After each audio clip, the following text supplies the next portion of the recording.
Hello everyone. I am Demetra Kaye, as you guys know, and I am sitting here with Mr. Anthony Gibson, Fishing Bay to Georgia, or GA to Georgia, Fishing Bay to Georgia. He's from the Yay area, the Bay area, north, right. Northern California. So that's what that means. I just found that out. So the Bay area to Georgia. So in case you're wondering, now, of course, you all have seen Anthony in the news over the last couple of weeks or so. Most infamously, I should say, he put up a video of what we call a Karen. Now, is her name Tanya as well? Is that her name? Yes, and what's crazy about that is that someone posted a video of her doing what she was doing, and they was like, oh yeah, you guys probably think that I'm petty, but I'm not petty. She's actually petty. Tanya Petty. Her last name is Petty. So now I'll just call her Karen Petty. So I saw that. I was like, is that really her last name, or did the internet give her that name? So Petty is really her name. She's living up to her expectations. She could blame her mama or her daddy or both. Right. So for those of y'all who have not seen the video, I'm going to play it. And I got it from Anthony's YouTube page, so y'all can go and follow him there. We'll get all your social medias. People can follow you before we get out of here. So I'm going to put this up. Awesome. Thank you. All right, here we go.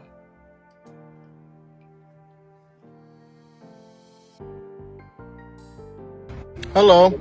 How are you? Good, how are you? Good. You guys residents here? Are we bothering anyone? Don't I touch just it. have to Don't touch it. Sorry? All right, well, this lake is presently for residents only.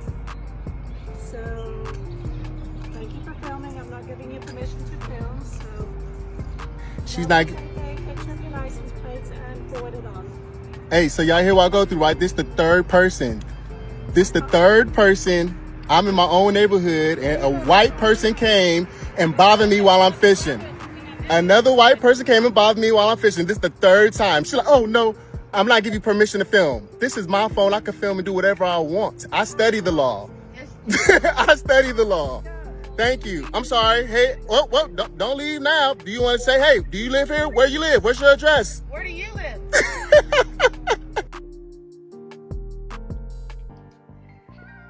So, of course, that is Miss Tanya Petty.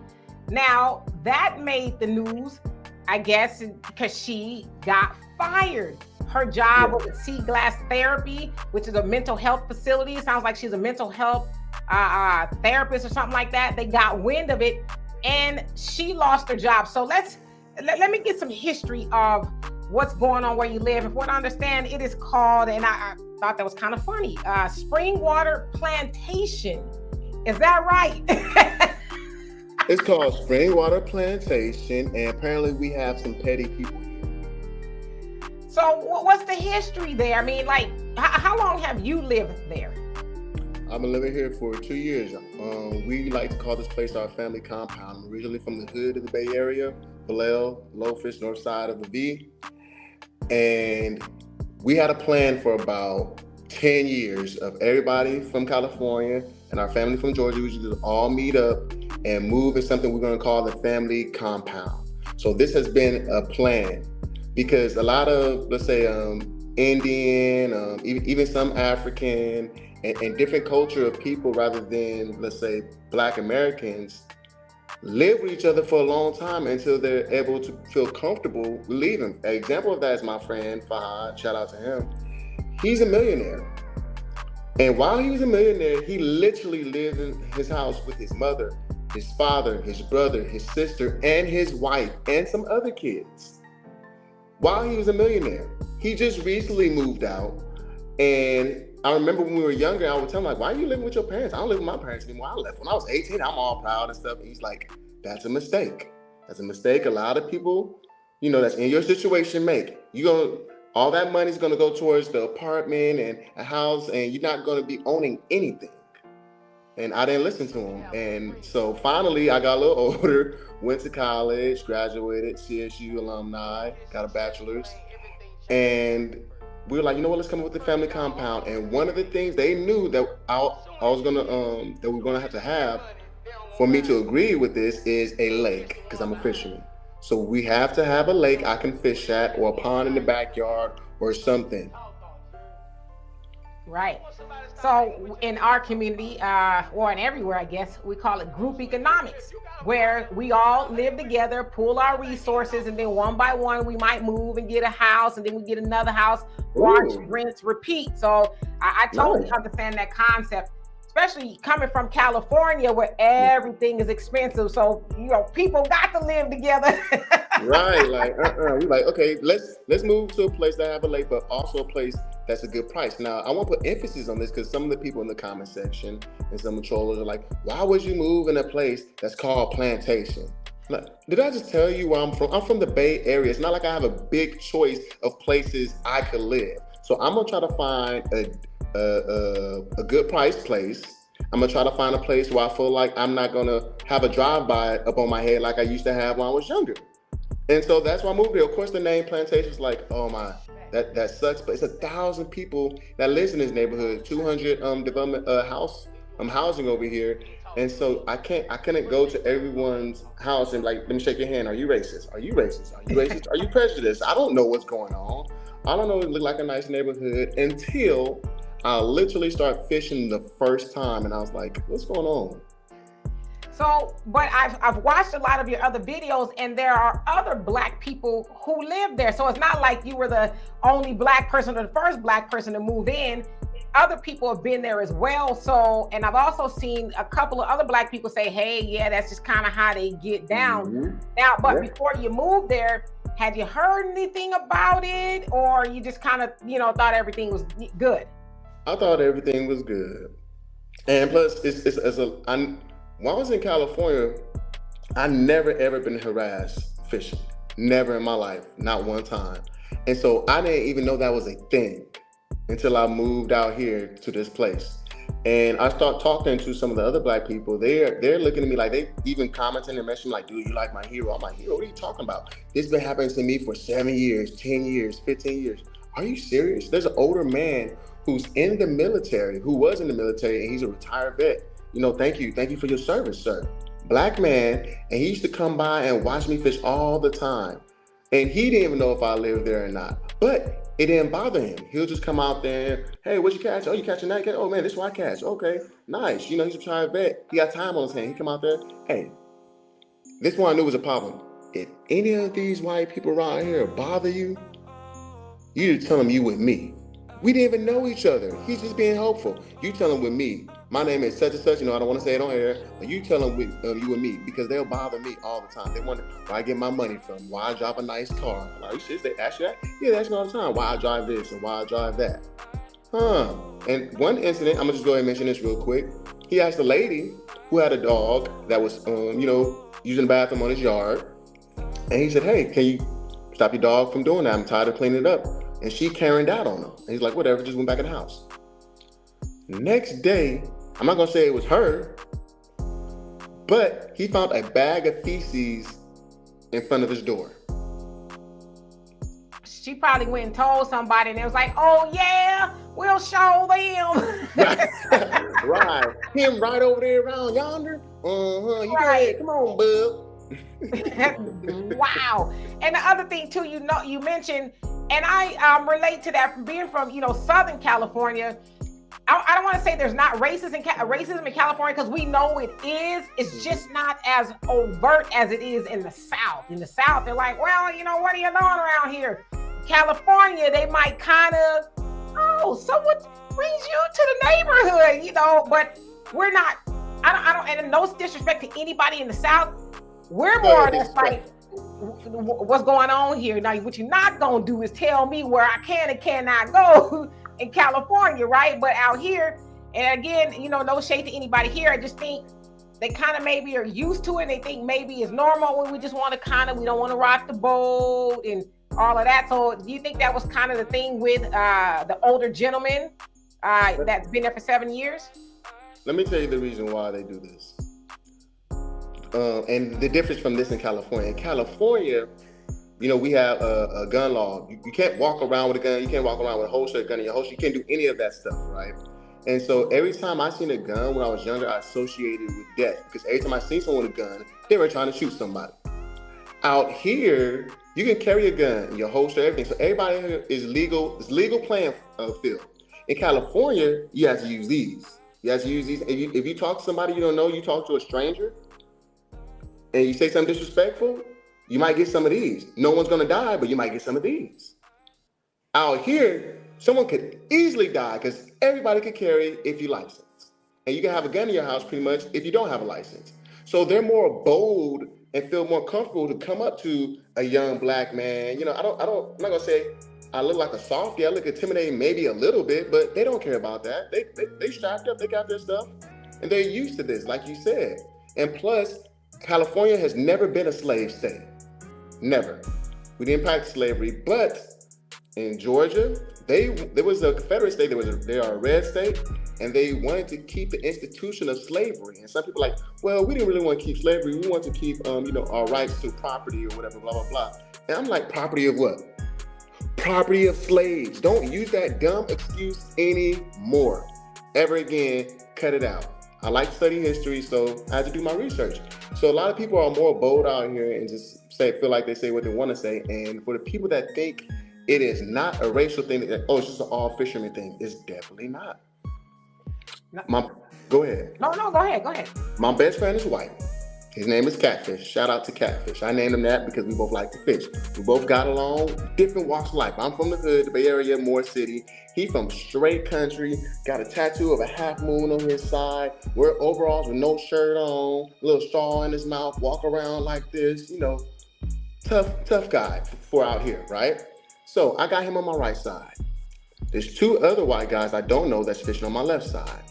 There's this man that walks down the street, long Confederate looking Civil War mustache with no chin hair, long jean jegging thing that men don't wear, and a flag of a bandana hanging out his pocket. So he's feeling real patriotic, walking with his dog. He walks by them, comes to me, and says, if you're not from out here, you're not supposed to fish over here. That's the first time someone ever addressed me, so I was a little nice. I'm new to the neighborhood. I don't want to show them, that I'm from the hood. I'm trying to fit in with these people. So I do live around here. Where you live? Around the corner. That's enough. I shouldn't even have to tell him that. That's not his job. He's not the police. You know what I'm saying? It's not his job. So after that, he said, what street? What's your address? What's your name?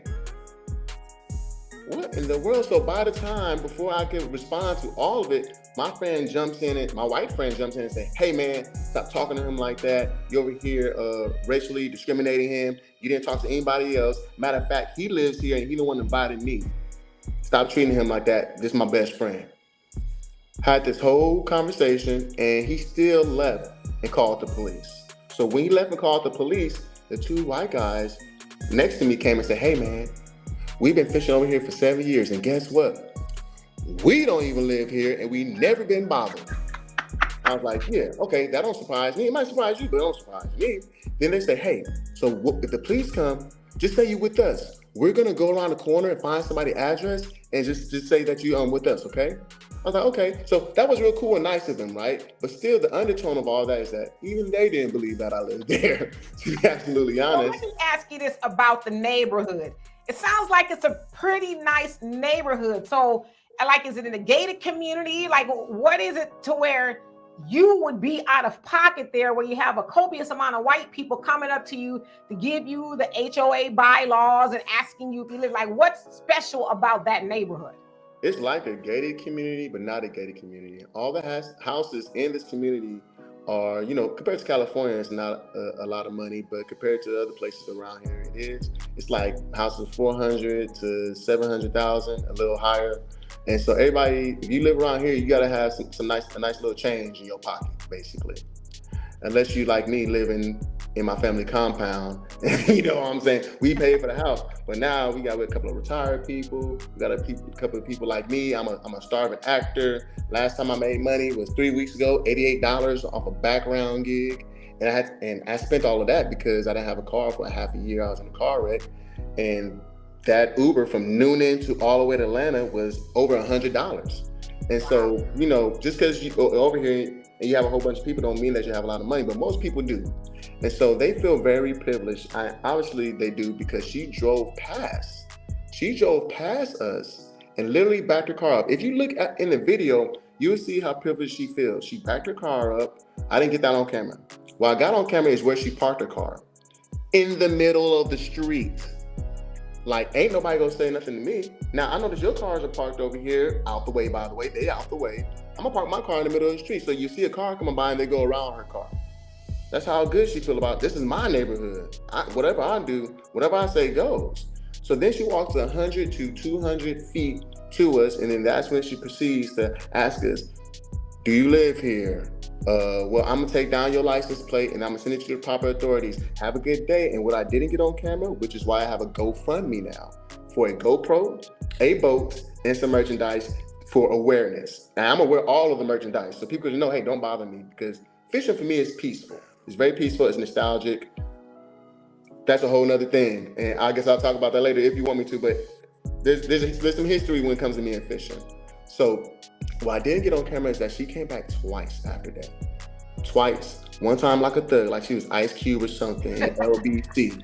Drove by, quiet. I'm like, oh, is this a drive-by? My two homegirls that were with me, they're retired military, so they remember everything. Ooh, white Lexus, I should play such. Here it comes again. I'm like, gosh, look, y'all, man, who cares about what that lady talking about? Let's catch some fish. But they're aware, retired military. And so she comes by, then we look back. She just skeets off like she a thug or something. Okay, whatever. How I grew up, whatever. She comes back again. This time she gets out her car. The audacity or the cacacity, that's what they call audacity if you're white, cacacity. You get out your car and then take photos and video of my friend's license plate and then actually go call the police. All that she did, she literally got herself fired on her day off, like Craig on Friday. So she, Tanya Petty, that's really her name. She loses her job on her day off, but I've seen other videos of, I guess, the HOA president, a white man, and he's pleading for Karen, and he wants you to maybe put out a video or something that try to help her get her job back. Do you feel like you should do that? Like, where are we at with that now? I'm a very helpful person, and I'm a God-fearing man, and I love helping people. Even in the moment when he said that she was fired, I knew she was fired. But I was really, really sticking to my guns because I'm a big believer in what goes around comes around. And if your job fired you, I feel like maybe you did something else on the job that was racially motivated. I told him I had to think about this, I have to pray about it. But every time I watch the video, I'm not gonna lie to you, I'm like, I made the right choice. I am not gonna make a video. And I felt like that was disrespectful for him to ask me to do that, because his job as the president is to protect homeowners. Not to get people their job back and say they have a big old mortgage or whatever paid for solely. Like how invested are you in this woman? How do you even know all that information? You don't even know me. You don't even know I live here. I've been here for 10 years. And you know all this information, so let me know, they know there's clicks in here. There's clicks. And that actually makes me feel uncomfortable.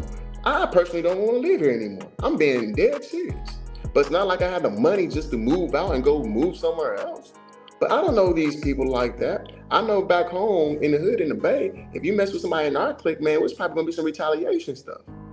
We growing stuff now, so we're not trying to do that, but I don't know these people like that. Look how literally petty she was. And no pun intended, but you are a fish out of water. Fish out of water. A black fish out of water. Yeah, because like you said, you don't know who she knows and how well connected they are. Obviously, they are pretty connected because he ran down and she got a big giant mortgage and, she's going through it and, stop posting the viral videos. But it's like, can we please stop? Yeah, and then gonna ask you, is there something you got with your platform? Can you make a video or something? Like you said, there's something her job felt like, okay, you know what? We can't have you here. And mental health of all things, and anybody being Black in America, we have experienced some racial trauma to some degree. And there she is doing it even more. It's like, lady, I told you I live here, and now you want me to prove to you and all this other stuff. Is like, I don't have to do that, and you don't understand. I don't have to prove, right? All those times.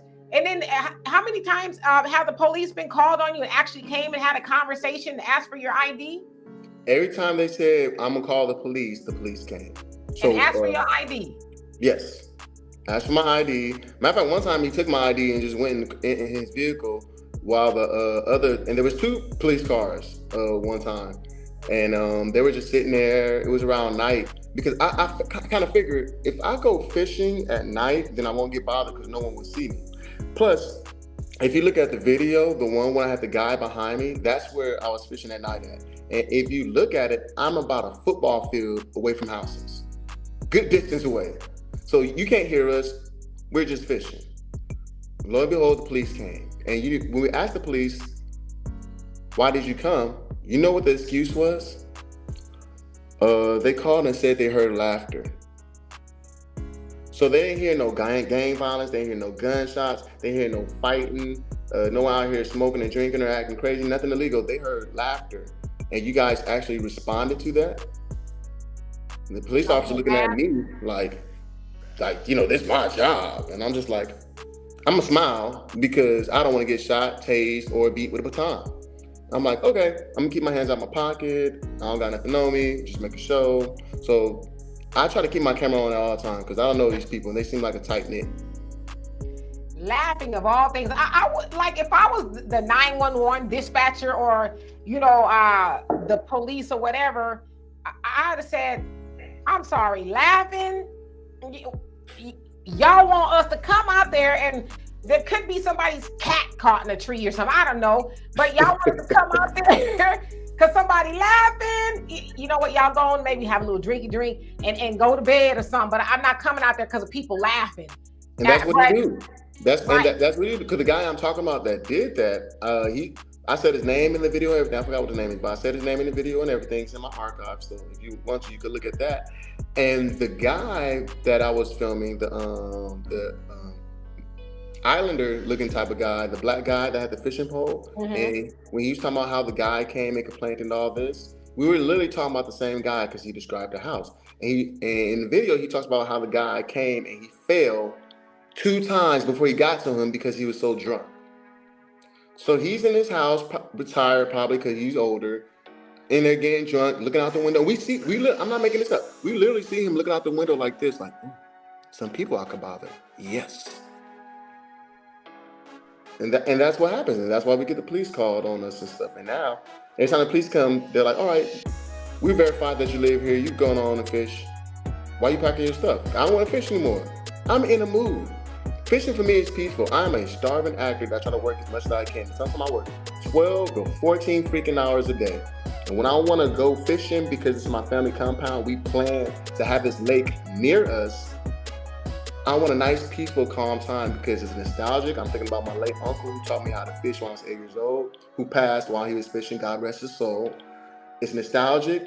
It's peaceful. And at one point in my life, it's how I live because when I was poor, I literally used to go to the river every day and go fishing because I had zero money. When I first moved to Georgia, I lost my car, I lost my job.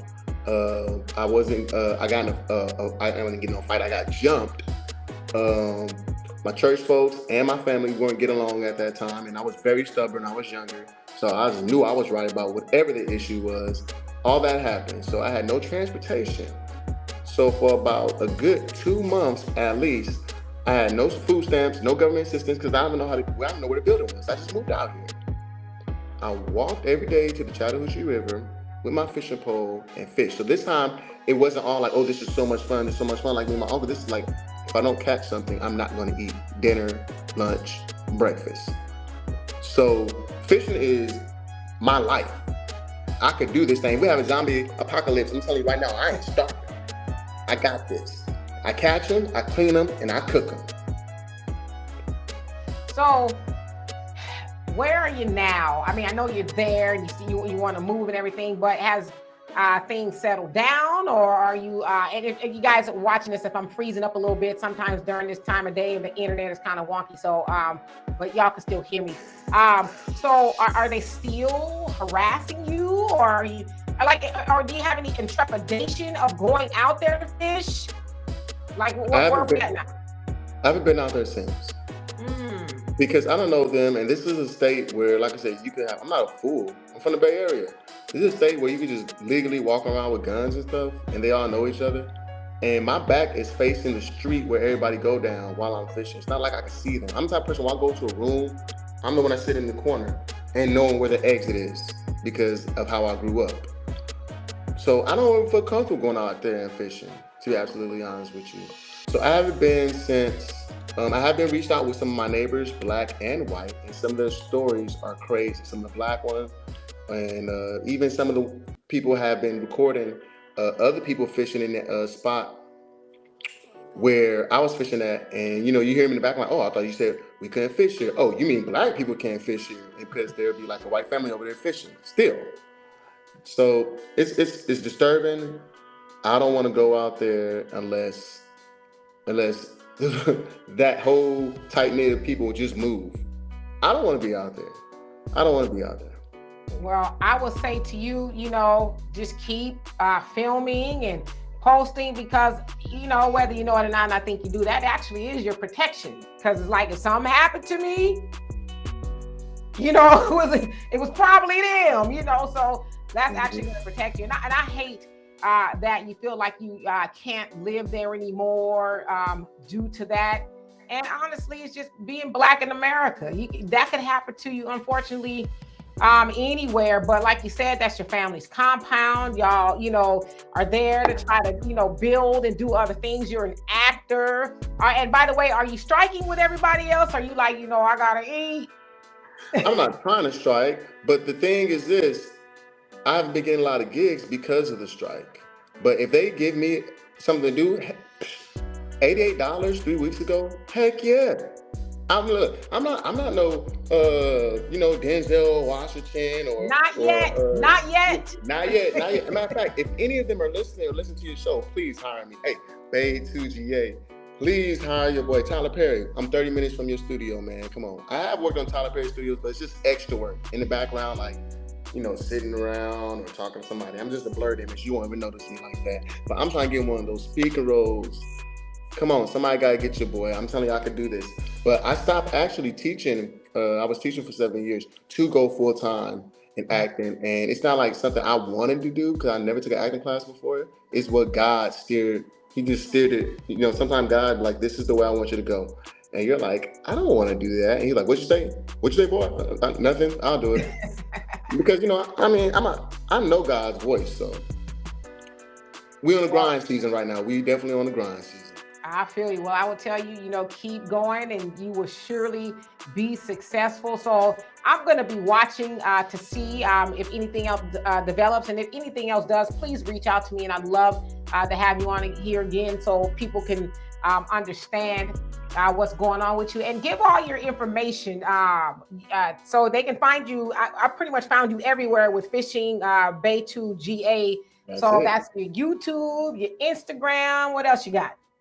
I got TikTok, YouTube, IG, Facebook, the new thing, what's it called? Threads, Twitter. And it all started with Bay2GA. I actually have different names on all my social media because God, he put that thought in my mind during the time of the struggle. He said, make multiple accounts. And I was just like, wow, I don't even know social media. I don't know how to do this. I don't know how to type my name in. He's like, make multiple accounts. What's crazy is that it ended up being, I haven't noticed it, but it ended up being 7 accounts, the number of completion. So I got my regular account where I just post me talking, people like me, they could go watch it. I got my fishing account, which is Fishing Bay2GA. I have a party account, Party Bay2GA, because, I like to have fun. Dragon Con, which is an event where you're a geek like me. You can just dress up and no one knows who you are. I love doing stuff like that, especially when I was teaching, because you have to always put on this role of this. And I was like, man, let me go all the way to Atlanta, dress up, put a mask on. No one gonna know who I am. I can actually have some fun without anybody bothering me and say, Mr. Gibson, blah, blah, blah. So yeah, Dragon Con Bay2GA, Food Bay 2GA, and we got behind the scenes. That's where I post all the movies and TV shows I'm in. We got behind the scenes Bay 2GA. So they're all on my social media, and I appreciate that. And like I say in my bio, in my Instagram, they finally gave me a blue check mark. It's All right now. And after the first, it was just like 10 hours they gave it to me after I applied. I applied, they gave it to me in 10 hours. I was like, but TikTok is acting funny. They don't want to give it to me. So I'm like, oh, we can't see because your ID is blurry. No, it's not. It's the same ID I gave the IGs, the same ID I use for everything else. TikTok just be hating, and what's that? It's not even ran by Americans, right? Not saying that's a bad thing or not, but all I'm saying is everybody's complaining about it now. So I could have been made like $10,000 off of TikTok if they would have stopped. Wow. Yeah, because they were paying people that were in the beta program $1, like somewhere near $1 or $1.20 or whatever per 1,000 views. I have over 10 million views. What? Right, and I'm broke right now. $88 3 weeks ago. So I can make $10,000, and they don't want to be like, hey man, you know what, you did a good job. Let me go ahead and give you this money. It's like, no, you're talking to a computer, and we're not going to give you anything. And you know, it's messed up, but it is what it is. God knows what he's doing, so I know he'll give me double for the trouble. There you go. So anyway, keep us posted. Yes, Again, reach out to me if anything else develops, but most definitely you and your family stay safe out there, because trust me, I don't leave the house much, you know, because I just know kind of what's out there, but please be safe and keep recording. And oh, what's your GoFundMe? Oh, it's in my bio, and I don't actually know that it's like letters and numbers. Okay, and so we can find it everywhere on your bios on your social media accounts, right? Yes, and matter of fact, after this, I can send it to you if you want to know the specifics. Okay, yep. And then, yeah, so and I can Cash post App. it. Oh, I know my Cash App. Okay, and I'll post all that in the description. So send that to me, and I'll put it all in the description when I post it, and I'll let you know when I post it. All right, awesome. Thank you. I appreciate it. All right, thank you. So, all right, y'all, we're going to get out of here. I will see you next time. Peace. Before you watch my video, do your boy a favor and click the subscribe button and tap that bell icon for instant notifications. You will not regret it on mamas. From insane workouts to smoking and drinking. My name is bittttttttttt, B-A-Y, the number 2-G-A, because I am from the and now I live in Georgia. Catchy, right? I am breaking from a background actor to become an A-list celebrity. You will have one-on-one access to my life and see that it is fantastic. You can get the biggest Chanel back in the store.